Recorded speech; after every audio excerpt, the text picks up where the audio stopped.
everybody. Welcome to Guardians of Recovery, where we explore the journeys of those transforming through recovery, addiction, and all kinds of, taking the journey of addiction and transforming it into a recovery revolution. I'm your host, Tina Olivero. Today, we have a very inspiring guest, AJ Jansen. He's the Director of Programs and Client Services at Calgary Dream Centre, excuse me. So the Calgary Dream Centre is a beacon of hope for those seeking recovery from addiction, offering not only transformative recovery programs, but also affordable housing solutions for people rebuilding their lives. So in this episode, we'll discuss how Calgary Dream Centre is pioneering change, helping individuals move beyond addiction into life that truly has freedom and purpose. And join us for a deep dive into the power of recovery and the impact of a supportive community. AJ, welcome so much. Welcome and thank you so much for joining us on the show. Yeah, absolutely. Thank you for having me. I'm excited to be here. So I guess what I'd love to do is start our conversation with sharing a little bit about your background, what led you to your role at the Calgary Dream Centre, and we'll take it from there. Yeah, absolutely. So I grew up kind of around recovery, around addiction through my whole life in a kind of a different way. My family used to take me down to downtown Vancouver, I grew up in Richmond, just outside of Vancouver, and we used to go down to Vancouver and hand out sandwiches. And I was 2 years old, handing them out from my stroller in the downtown east side and other areas of Vancouver. And then just throughout my childhood, we had different people in our home experiencing addiction or recovery that my parents kind of got to know, and they would bring into our home through different means that they've met people with. So it's always part of my my family is kind of working with people in addiction. And so I ended up moving to the downtown east side in my early 20s and just lived down there with a few other people and ended up doing work down there as an outreach worker. And just so it's kind of just been part of my life from a very early age, is working in this field. And in 2018, my wife and I moved out here to Calgary to take a position at the Calgary Dream Centre, where I started as a case manager about six and a half years ago, and have kind of seen a lot of changes here over those 6 years, and moved my way into the position I'm in now, where I'm helping oversee the different programs that we have. And it's amazing that your parents did that, because they just kind of opened you up to the culture that was rising, helping other people, being a contribution, and being a part of the solution. I love your parents already. Okay, so the Calgary Dream Centre itself offers both recovery programs and affordable housing. Can you kind of take us through, say we're completely green to your organization, our listeners, paint the picture of what you guys do and how you make that all work?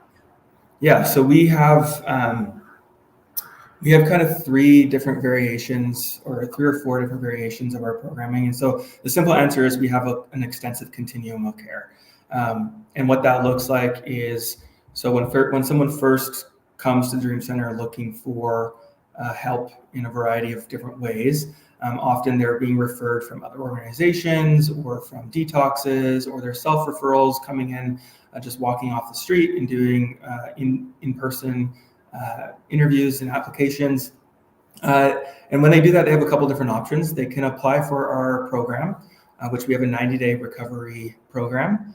And then we also have transitional housing in the same facility. And so they're able to apply for either of those 2 programs.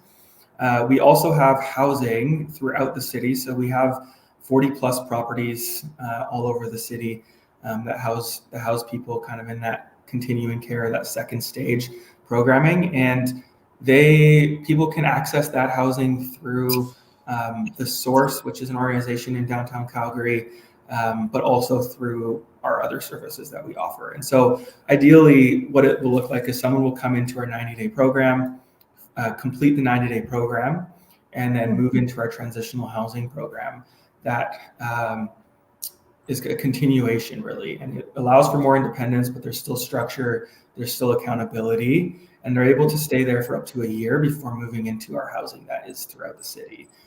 Okay, gotcha. So it's like 90 days, then up to a year, and then transition into your housing. So it's this linear model.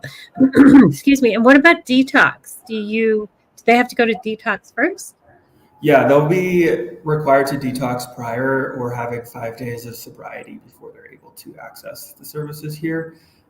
So most are coming through detox, or because of wait lists, they are in pre-treatment housing, where the detoxes are able to have people stay there until they're able to access or get a date for programming or housing. Okay, gotcha. And I hear this new trend emerging, in-home detoxing. Is that happening with you guys as well? No, we don't offer that at this point. I know that there's some private offerings in Alberta where they can access that, but it comes with a cost.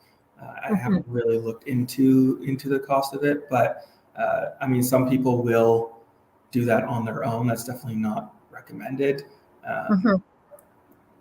but that does happen. Right. So your 90-day recovery model, that's so that's just staffed like a typical rehab, right? Yeah. And then how does that differ from the transition housing for you? So in the program, it's very similar, actually, our transitional housing and our program staffing. The main difference would be their schedules. So in the 90-day program, they have a pretty intensive schedule, 20 plus hours of different activities per week that they're engaging in.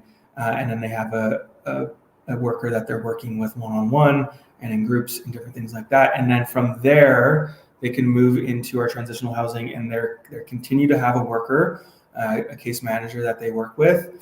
But they're still eligible to access all of the other services that we have available. And so the staffing is essentially the same. The case managers would have a higher caseload in the transitional housing.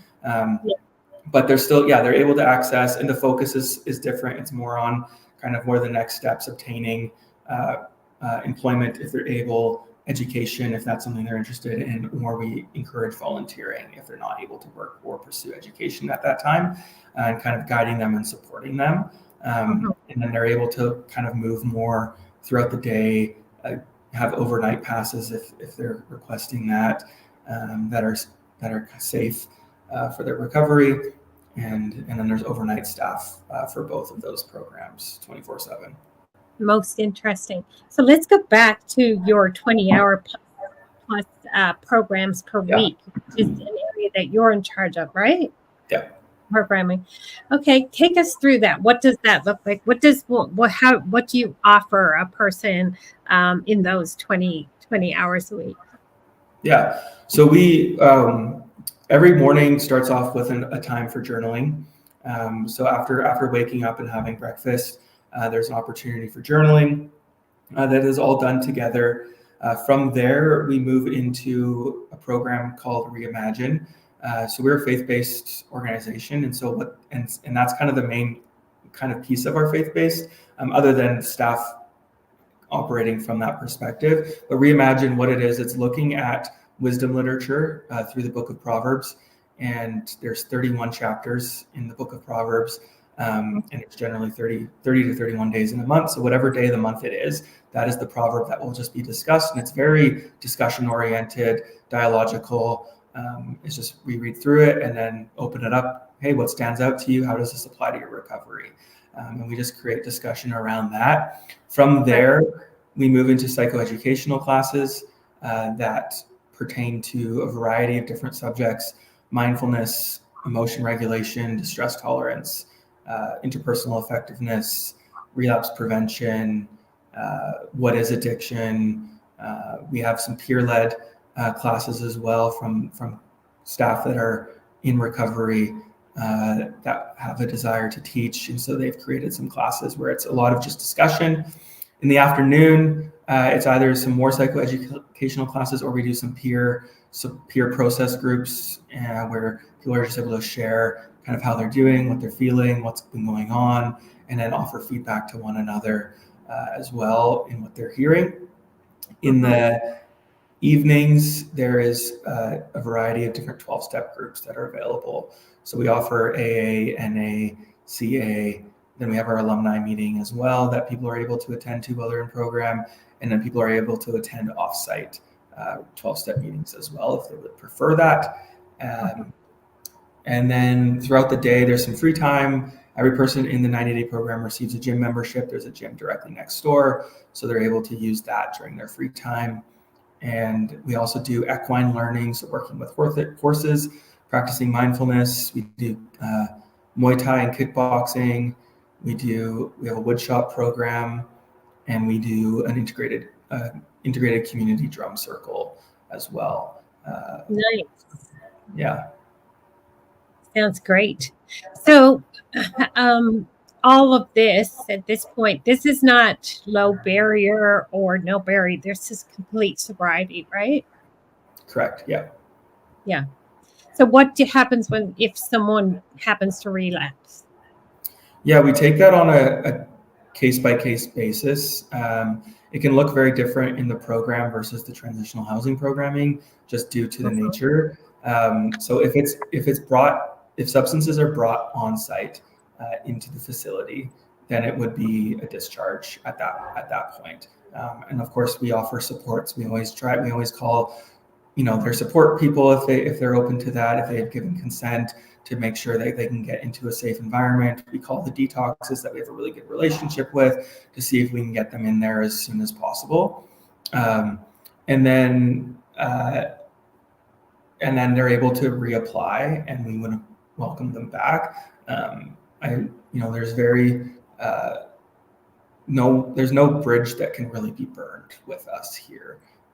We want people to be able to have those opportunities. Change is a process. If it happened off-site, then it's going to be a case-by-case basis. It's going to depend on how frequent it's happened. If it's been an ongoing process, then there's likely to lead to a discharge. And part of that, it's a challenge. It's a challenge to navigate because we have to think about the community that we're serving. And so we have to think about the 100+ people that live on site and their safety. And so when one individual's actions affects that community, it makes those decisions pretty hard sometimes. But we always try to work with them, and they're always eligible to come back. And usually and the time frame varies person to person. Right. So do 100 people live in this one same building? Is it a complex? What does it look like? Yeah, so we have an old hotel that we've been in for 20 years. And so, or just over 20 years. And so we started with, at the time when they first opened, it was 3 staff and 12 clients that were living in this building. And so it's an old hotel that we've done our best to renovate and outfit to be a recovery community. And so, there's 100 people that live here, 2 to 3 people to a room. For the time that they're in the transitional housing or in the recovery program, all the meals are provided. Okay, gotcha. So we have a hotel here like that too that's opened in St. John's, Newfoundland, but it's different in the fact that it's not faith-based and program-oriented, and it's also low barrier. So it's quite a completely different outcome. Yeah, absolutely. More almost like crisis housing, if you will. Okay, yeah. Yeah. Okay. All right. So I guess, how does it go? Is it like, what are your challenges? It's never ever 100% smooth when it comes to recovery. So what's your greatest challenge? How do you sort of keep people on the path to recovery? What are your recovery rates like? How's it going? Yeah, I think success is I believe that success can't necessarily fully be measured, because what is success in recovery? Is it sustained abstinence, or is it quality of life improvement? And it's kind of navigating those. So I think success really comes down to the individual. And when there is commitment to recovery and living in a recovery lifestyle, I would say that there's 100% success when we work our recovery and when we pursue recovery-oriented lives. There will be 100% success. It's when we stop living in line with recovery, and what that looks like can look different for each individual. But when we stop pursuing the things that we know are beneficial for us, for a variety of reasons, it becomes challenging to stay abstinent and to have sustained abstinence in those spaces, because the disease will come and take over at that point. And so, I think some of the challenges would be that a lot of the population that we work with would be, the variety of social determinants of health. So around housing, employment, just their general health. So we try to create those opportunities. And so, the biggest challenge that I see for the people we work with is recovery-oriented workplaces that don't understand recovery, don't have space for people in recovery, that will take advantage of people in general, not just people in recovery. And so the challenge that I see is because there is this innate desire to work within people. And it's a good thing. But sometimes when people jump right back into full-time work, immediately finishing a residential program, it's exhausting, and their recovery planning goes out the window because it's tiring. I'll pick it up in a couple of weeks once I'm used to working again. And that rarely happens. It does happen, but it rarely does happen. And sometimes the sustained absence can be sustained for a good amount of time doing that, but there's no internal work happening. There's no self-awareness being built up. There's little community interaction. And so when they either move to independence or something happens, and recurrence of use takes place. And so I think that's the biggest challenge is just the employment side of that. Yeah. So I guess we've not really done a good job of having the corporate community understand the full extent of addiction and recovery, and we haven't implemented solutions in that regard. Like, we've done it with people with disabilities, but not people with brain illness, for example.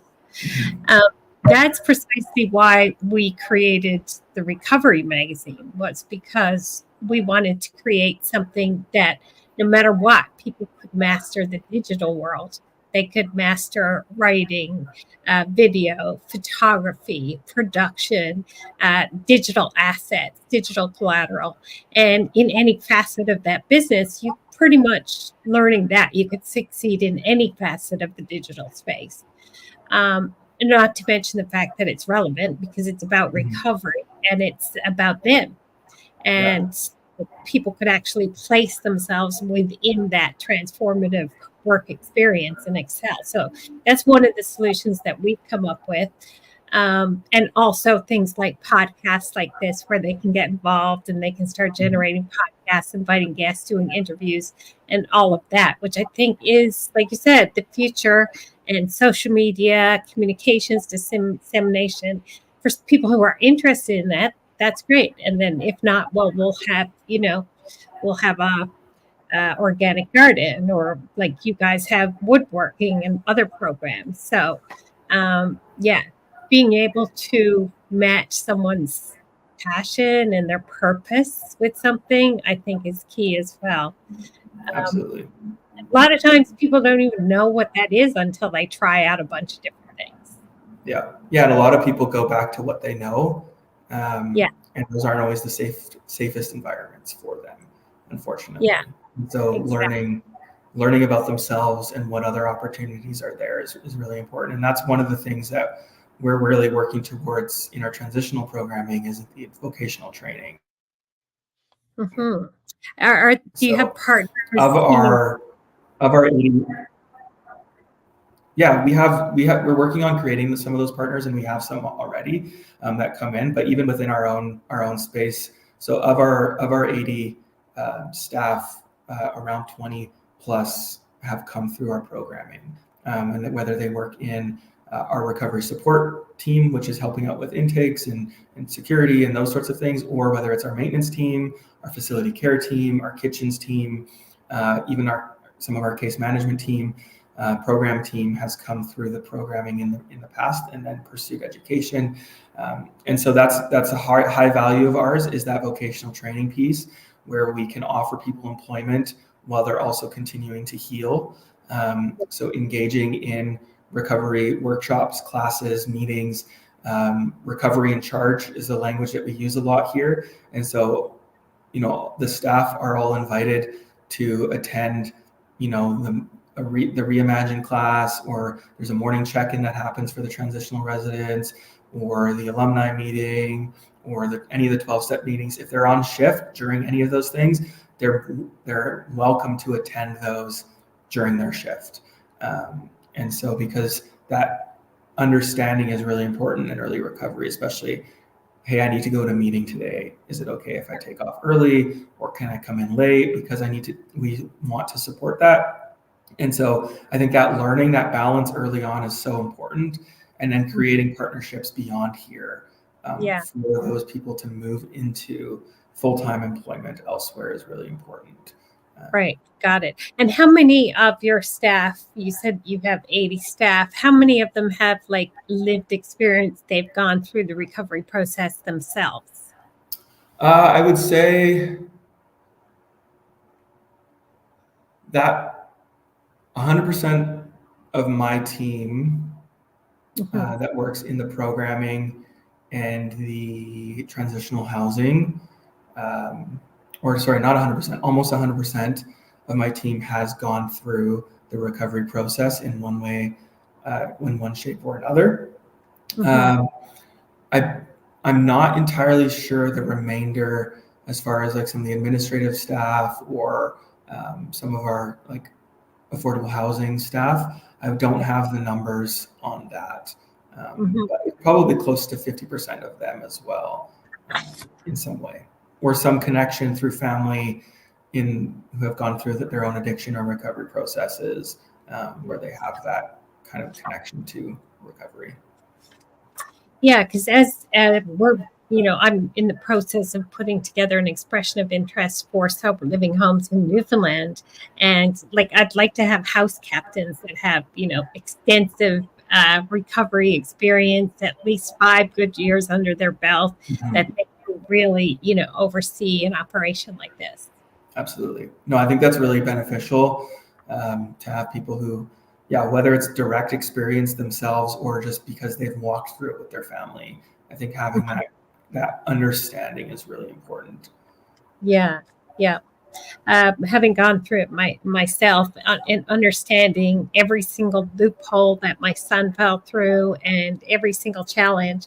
I mean, he never ever wanted to have an addiction. He had a brain illness that is genetic in our family.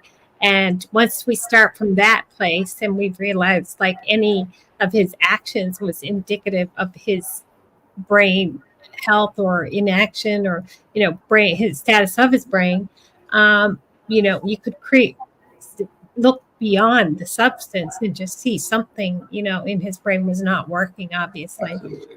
And so that's a critical piece of it. And I think that corporations who hesitate about bringing people in recovery into their organization, there's just such a lack of understanding of all of that. And people are like, oh, I just, most of it, I think, is based in fear. They just don't know enough about it. They're afraid of what they don't know. And therefore it's an education piece. But I really commend the companies that come on stream and, offer people, I just hate that form that says, do you have a prior record, especially when it comes to addiction?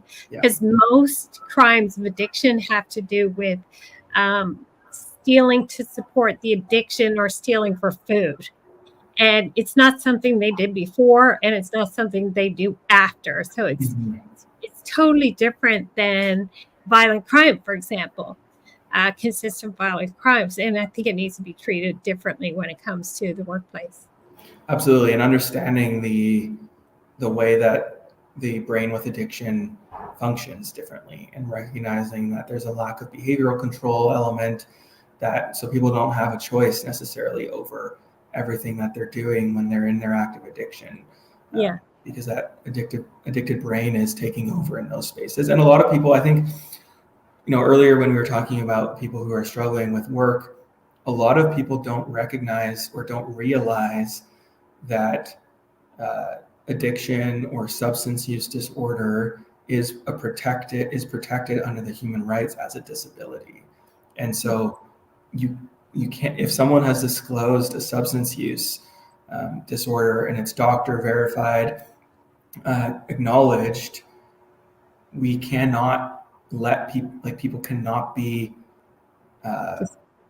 fired or dismissed because of addiction or because their addiction taking over. Mm-hmm. A lot of people don't realize that, and so there's a lack of grace and understanding for that. Or Well, I think about like airlines, for example. I mean, in every industry, there are people with addictions. It does not discriminate. But what do airlines do? Like they have a very, very rigorous recovery program because you can't have a pilot in active addiction. Yeah. And I think that's the level of structure and rigor that we actually have to put in place.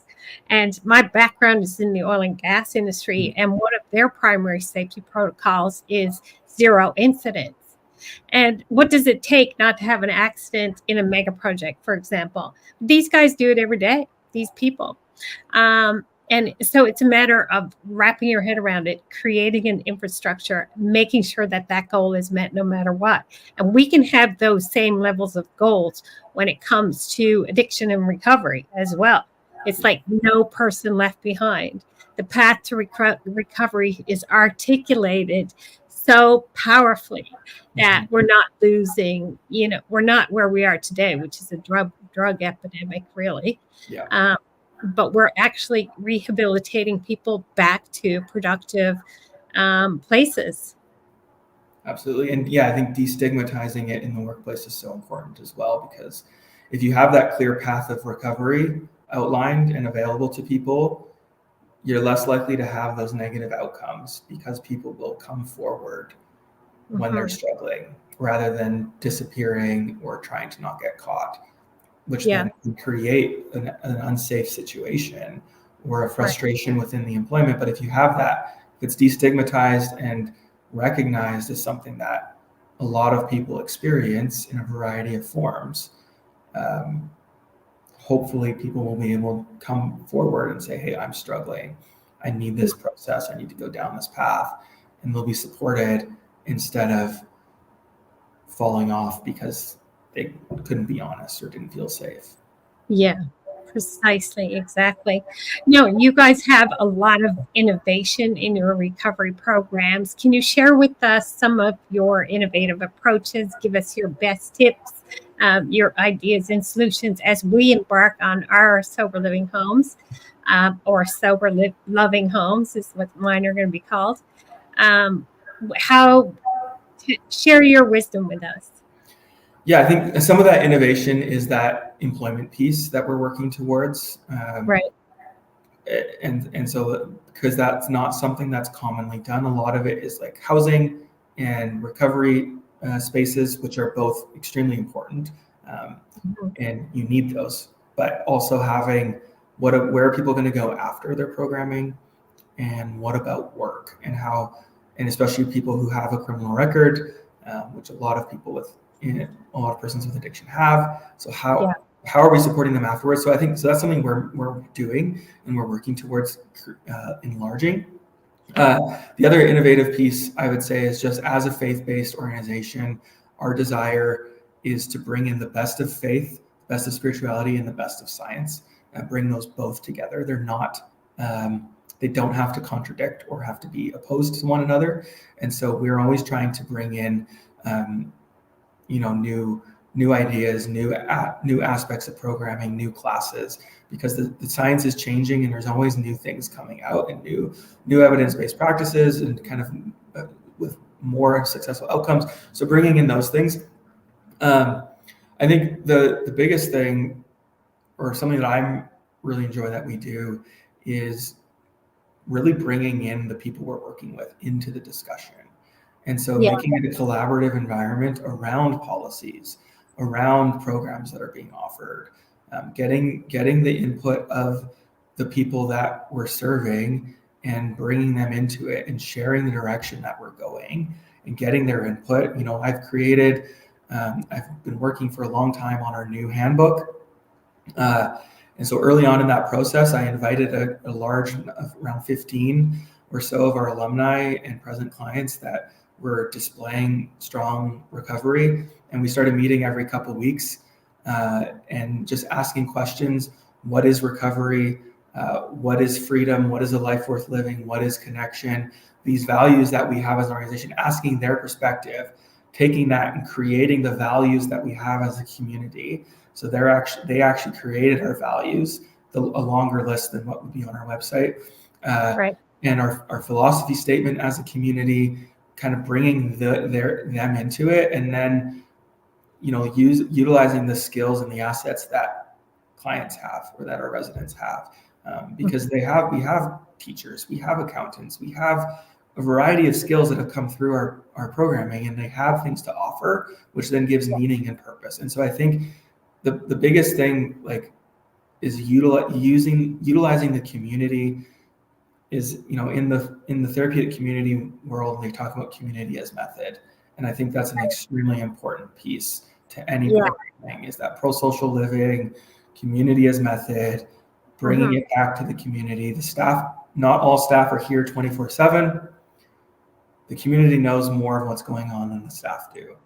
And Right. So bringing it back to the community. I think that's so key too, because every time I talk to someone in recovery, I say, what do you want to do the most? The top thing on their priority list is, I want to help other people going through recovery.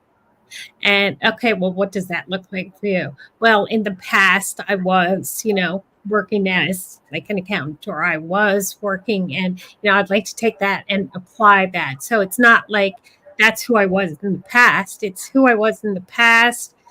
And how does that look coupled with a recovery, and how can I be a contribution? That seems to be this magic formula. Like you said, community as method. Mm-hmm. Yeah. Beautiful. Okay. And so how does your solution address the housing crisis that we have?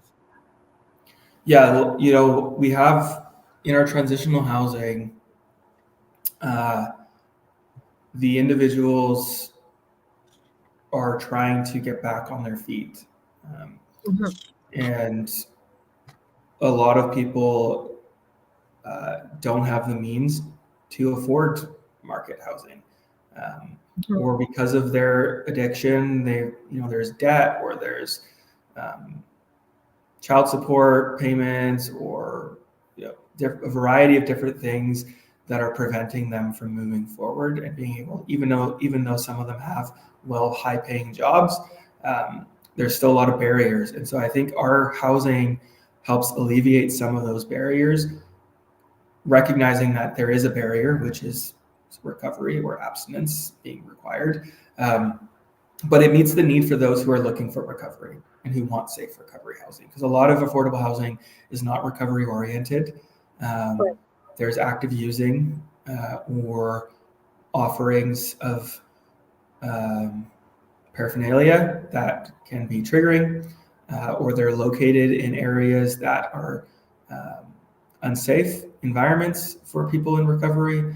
And so when you look at some of the models out there, which are still meeting a need, but I think we need a variety of different forms. And so having recovery-oriented, sober housing, there's a large population who want that, and they have the right to that as well. And so stress, environment, and exposure are three of the biggest indicators for relapse. And so if people are moving into an environment of high stress because of bills or because there's a chaos happening within their building, or the environment is there's people actively using in their hallways or in front of the building or even in the rooms next to them, and then being exposed to paraphernalia or different things like that, it can create an environment not conducive to their recovery. Yeah. And so having those safe environments is really important to meet that need for those who are experiencing homelessness, but are also in pursuit of recovery. Yeah. Because there's a large amount of people that do want that. Mm-hmm. Yeah, I wholeheartedly agree. I mean, how do you recover when you're surrounded by drugs and alcohol and chaos, which is usually what it's like when you put a whole bunch of people together that are all using at the same time. It just turns into absolute bedlam, is from what I can see so far. So, and my son's exposure to all of that, I mean, it's been a nightmare for everything from, overdoses, and that's traumatic, to my son witnessing a murder, to my son finding someone who committed suicide on the side of the building, which was a low barrier shelter. Like horrific stories. Like, I don't know how you come back from that. He didn't have that type of trauma at home, but when he was out there in those living shelters, he certainly did, which was, unacceptable in my mind. Yeah. Okay, well, that gives me a good idea of how all that works, and it seems like you guys are doing a great job. So once someone has lived there for a year, then what happens? Yeah, so and if they're here for a year, which varies, a lot of people move out sooner. Some people longer. Just depends on the person and what they're able to do, and they're continuing working on themselves. Then we have our community housing, so people are able to apply for that, and then they'll be given an intake date if successful, and they're able to move into one of the homes that we have throughout the city. Which I believe they're eligible to stay for up to 5 years. And so that, we have bungalows, duplexes, apartment buildings, kind of in all areas of the city. And so everyone gets their own room. They still have case management support. Some houses have higher level of case management support than others. It depends on the person. So they do a needs and services questionnaire, which then determines which housing they're fit for. And then they're able to go into those homes where they're still given those supports. And then they're eligible to come back to here for meals if they need to, mainly just for the community aspect, to be around people who are pursuing things. Because the houses look different. Some people are working, some people aren't. So there's not always connection available in the house necessarily. But they're able to come back to here as kind of the community hub for different workshops, groups. Every Thursday we have our alumni meeting where we have anywhere from 50 to 100 people showing up every Thursday. So people are able to attend that. If they've gone through our programming, they can attend our classes, because that housing and our transitional housing is also available to people who haven't done our 90-day program. So we do bring in people from other programs or people who've done program recently, and maybe they are struggling and they don't necessarily need to be back in an intensive inpatient program, but they can do more of kind of a low outpatient, essentially, which is our transitional housing in some ways, where there's still accountability and structure and opportunity for programming, but it's safe. And so, so variety. That's another piece of the puzzle that I keep hearing over and over and over again, is that people recover in community. So the more we build that community, I think you guys are so smart, and I think you have the right model, because you have the hotel, which creates community. And once people leave, like you said, and they have their own house, they can come back to the community. Because I think we need sober cafes, sober communities, sober towns, like where people have this like inclusive feeling, not isolation. And the fact that your people can go from 30 days to 1 year to 5 years, like you really, really have a strong and powerful recovery pathway there. Like people are less likely to fall through the hoops because you've made sure that that linear process is supporting and protecting them at every stage of their recovery. And we're talking 5 6 years. That's what they actually need to get to stable recovery, Absolutely. long-term sustainable recovery. Yeah, so I commend you guys for your model. And from what I can see, Calgary's doing a lot of great things because I think the overdoses are declining for the first Mhm. time in Alberta as well. So something's definitely working there. Yeah, yeah. I think there's a lot of the treatment centers here too are connected to one another with regular meetings amongst the executives, amongst different leadership, and even trying to get the alumni committees connected together. And so there's a lot of unity amongst the different providers here. And even with a lot of the direction of moving like the detox programs. And, we have a large drop-in center here that shelters a lot of people, but they're also recovery oriented. So they offer detox and they have pre-treatment and a variety of things paired with harm reduction in a way that keeps people alive and safe so that they can, when they're ready, pursue recovery. And and so I think that has created this really good network where everyone works well together and is pursuing the same thing Yeah. and not fighting over space or whatever it is that people might fight over.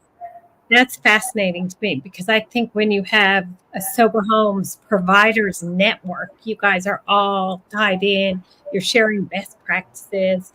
You're helping people, in every facet, even in as like, hey, look at our new intake form, or hey, look at this new detox method that we are finding. Hey, Mhm. look at these new brain scans that we saw. It's like transfer of intelligence and technology, the collective intelligence of all of you guys working together. That's definitely what it's all about. So, once again, kudos to you guys. And I also had the good fortune of meeting Earl at Oxford, Canada. Oh yeah, yeah. Yeah, and they're doing fantastic things as well. So I see it stacking up where you guys really have your ducks in a row and you're really doing the right things when it comes to sober living homes. Yeah, absolutely. Because that recovery is a continuum, so it needs to have a starting and an ending and everything in between for it to be successful. Yeah. To provide And I people support. I think people who are in addiction and they see and understand your model, that really does give them hope that it's possible. Yeah, Yeah, absolutely. that's fantastic. Is there anything else you would like to say to our listeners, AJ? I think just keep supporting recovery initiatives and recognizing that, and if you have people in your life, which most people would, who are struggling with addiction, to keep encouraging them to move towards the supports that are available for them, because there is support out there, and recovery is possible and it works, and Yeah. so and there's a better quality of life available, Yeah. and a lot of people in recovery have a better quality of life than people who don't. And I love what you said. So important about how, your spiritual health and your scientific health both combined work together. It's like they don't work in, separately. Your faith and mind, body, spirit, right? I mean, we're all integrated. And so it's been the separation of all of that that's caused all the angst and the issues. And really it's a time to reignite all of those elements for the whole human being. And when I look at recovery, I think recovery is simply getting to know who you are and why you're here. Yeah. And through that process, you guys have articulated it perfectly for people to find out the answer to that. So thank you so much. Thank you for what you're doing, and I really hope that you're able to those initiatives that you're working towards will come forward, because it's really important to people need the supports available to them. Yeah, absolutely. First thing we're going to do, sober loving homes all across Newfoundland and Labrador. That's my dream. That's my vision in honor of my son, Ben. So, okay, folks, so that's it. Our conversation for today with AJ Jansen from Calgary Dream Centre. It's been very powerful, a reminder of the role of compassion, innovation, community, recovery, all in a linear methodology that works. So, if you are someone or know someone who's looking for support, you can reach out if you're in the Calgary area to calgarydreamcenter.com. So stay tuned for more inspiring stories and resources as we continue our journey to address the current drug epidemic in our country and transform this drug epidemic into a recovery revolution. I'm your host, Tina Olivero. Until next time, over and out.